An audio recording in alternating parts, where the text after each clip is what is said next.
ياللي انت قاضي،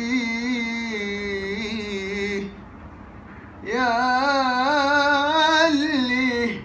يا لا لا لا لا لا لا لا لا لا لا لا لا، ياللي انت قاضي وعدلك ماضي في الأحكام، ده حكم الزمان مر وأنا صابر، وأنا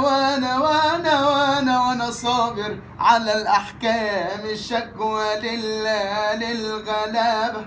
لا لا لا لا لا لا لا لا لا لا لا لا لا لا لا يا حكام، انا اللي اديش الشباب خد عقلي ولهاني،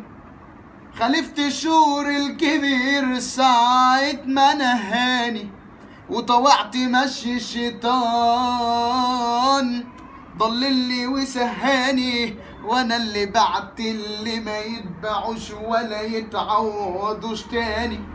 وانا اللي اشتريتهم بعمري باعوني مجاني، رحت اشتكي للهوى همي واشجاني، حكم علي الهوى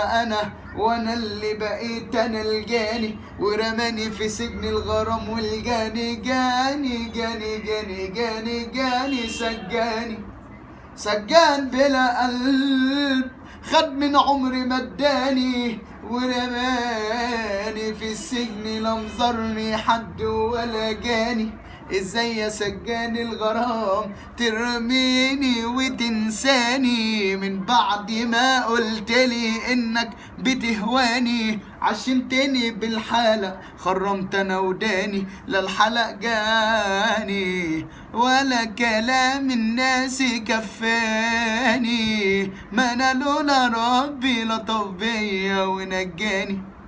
لكان عقلي الذكي اتخطف للآن ولا جالي، وده راجل وله بيت وينظر للحرام تاني، ده يستحق الأدب ومفيش كلام تاني يا مدعي الكبر، هو الكبر على مين؟ قبلك هولك ناس كانوا علماء وعلامين، واقوى منك كتير صبح عالمين، الكبر علة ومين عايش بالعلة مين، جاهل ونقصك علام والجاهل يعلم مين، كبرك على الناس مرض حساس والطب موجود، لكن حق الدواء على مين؟